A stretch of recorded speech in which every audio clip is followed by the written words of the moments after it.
नमस्कार दोस्तों, स्वागत है आपका हिंदी नॉलेज शो में। तो दोस्तों, विदेश से भारत के लिए बहुत ही बड़ी और बहुत ही अच्छी खबरें आई है। दो खबरें आई है विदेश से और ये भारतीय अर्थव्यवस्था के लिए बहुत ही पॉजिटिव खबरें हैं और इससे अंदाज़ा लगता है कि जो बात कही जा रही है वो कितनी सत्य है। जो लोग कहते हैं कि भारतीय अर्थव्यवस्था बिल्कुल खतरे में है, डूबने वाली है, ऐसे में ये जो दुनिया की टॉप मोस्ट एजेंसीज हैं, जी हाँ, ये इन एजेंसियों को आप हल्के में मत लीजिएगा जिन्होंने ये प्रिडिक्शन दी है।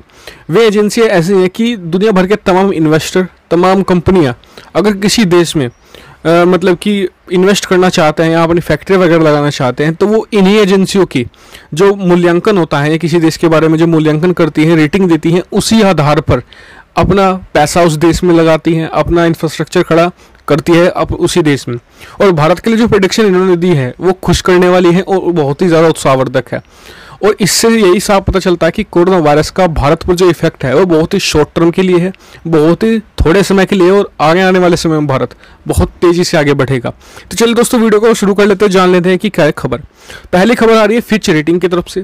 फिच रेटिंग ने भारत को, आप स्क्रीन पर देखिए जरा, फिच रेटिंग ने कहा है कि आने वाले एक साल में, यानी इस कोरोना वायरस के ख़त्म होते ही जो 2021 में भारत की अर्थव्यवस्था की रफ्तार 9.5% होगी। जी हाँ, 9.5% की दर से बढ़ेगी और हाल ही में ये करीबन 5.5 से 6 के बीच झूल रही है। तो ये आने वाले पिछले अगर आप 7-8 सालों में देखें तो ये सबसे हाईएस्ट होगी।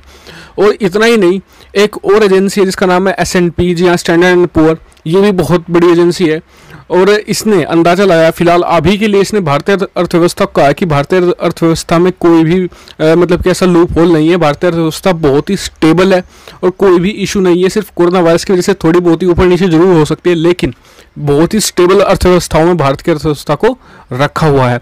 और ये बहुत ही मोरल बूस्टर है, क्योंकि जब आप ये देखेंगे कि कोरोना वायरस खत्म होगा और इन्वेस्टर जो दुनिया भर के जो पैसा लगाने वाले जो लोग हैं वो मतलब कि इन एजेंसियों की रेटिंग उठाकर देखेंगे कि भारत की कितनी अच्छी रेटिंग है, तो वो भारत में पैसा लगाने के लिए और ज़्यादा उत्साहित होंगे। और ये जब ये कहा जा रहा है कि 9.5% की रफ्तार अगले साल होगी, तो जो इन्वेस्टर होते हैं वो ये तो देखते हैं कि भविष्य कैसा होगा।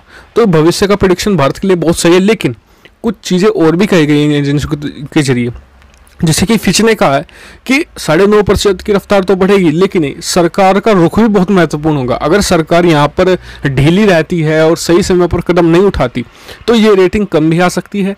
और अगर सरकार सही समय पर सही एक तरीके से फैसले लेती है और इन्वेस्टर को अपनी तरफ रिझाने में कामयाब रहती है तो रेटिंग ये छप्पर फाड़ भी हो सकती है। तो ये सरकार पर निर्भर होगा और खासकर वित्त मंत्रालय पर कि वो कैसे मामले को लेता है। बात करें तो S&P का क्या कहना है, उनका कहना है कि देखिए अभी के लिए अर्थव्यवस्था स्टेबल है, लेकिन भविष्य भारत का बहुत सुनहरा है। भारत को बहुत तेज़ी से फैसले लेने होंगे, तभी अर्थव्यवस्था आगे बढ़ेगी। और भारत को अगर चीन को बीट करना है तो यही मौका है, नहीं तो फिर भारत को चीन का एक बार फिर से मुंह ताकता रहना होगा हर चीज़ के लिए। ये भारत के लिए सबसे सुनहरा मौका है और भारतीय सरकार फिलहाल बहुत एक्टिव है, लेकिन ये एक्टिविटी उन्हें लंबे समय तक, कम से कम 2 से 3 साल और दिखानी होगी।